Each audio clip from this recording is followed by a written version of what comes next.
Hello, everyone, and welcome back. Last week, we discussed what it looks like to be an instructional designer and the latest definition of educational technology, which is the study and ethical practice of facilitating learning and improving performance by creating, using, and managing appropriate technologies, process, and resources.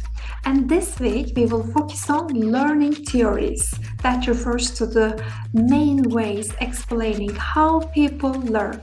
But before we look at the specific theories, let's take a look at this visual. It is actually the structure of our course. In order to understand instructional theories, models, frameworks, and strategies, we need to understand first paradigms.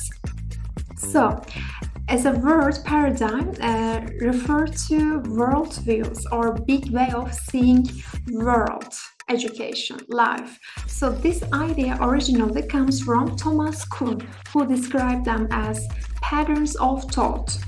So in research and education, paradigms are important because they shape what we study, how we study, and how we interpret those results. And there are four big questions as understanding paradigms. Actually, these four big questions are the branches of philosophy. The first one is epistemology. It refers how we come to know something. What are the sources of our knowledge? And the next one is ontology. It asks questions about what exists and what is real. And the next one is axiology, what values and ethics should guide us. And finally, methodology, what logic and flow of systematic process should be followed.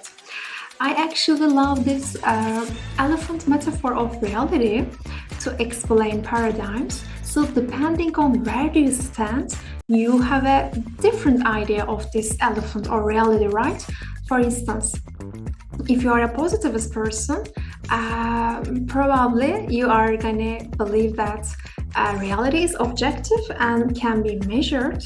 So you rely on experiments, protests, post-tests to collect together evidence for your hypothesis. But if you are an interpretivist person, you believe that reality is shaped by our experiences and probably observations, interviews, or other ethnographic methods will be better for you to find evidence for your assumptions or hypotheses.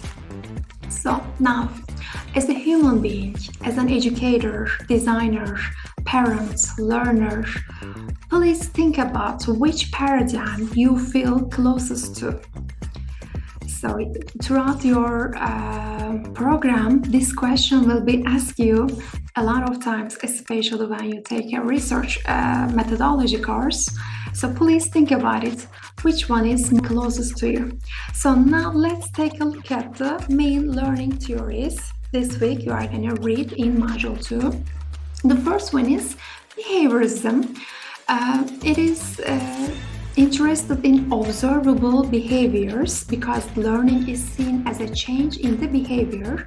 It focuses on stimulus and response, and behaviorism is often used in apps, games, classroom.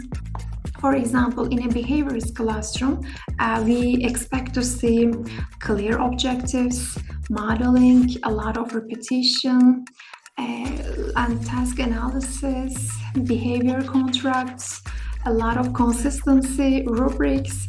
So things are more structured here. And the main criticism is they are oversimplifying the complex behaviors and cognition and emotion of human. And then it's after those criticisms, we see the cognitivism. It was born in a reaction to the behaviorism. So here, learning is about the mind, how we process, how we store, how we retrieve information.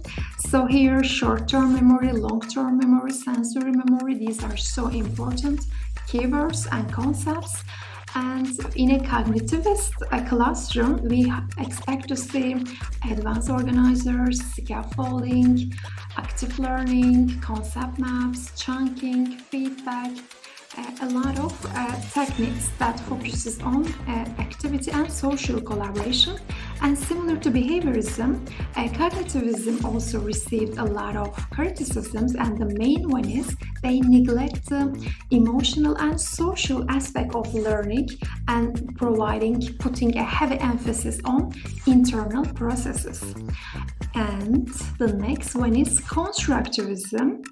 So here, learners are built their own learning through experiences and interactions with the world.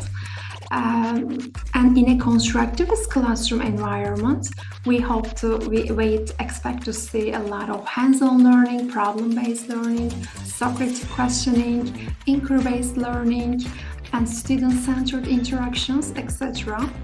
And guess what? They also received lots of criticisms, and the main one is not having a structure and not being suitable for all learners, such as young kids or novice learners. And finally, we see connectivism.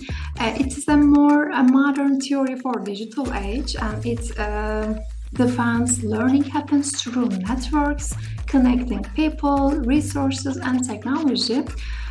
In MOOCs, online communities, and social media learning, we see lots of principles of connectivism. So each theory actually gives us a bundle of tools, techniques, approaches to teach and to learn. Thank you for watching this video, and I look forward to seeing your insights in your written report number 1 this week.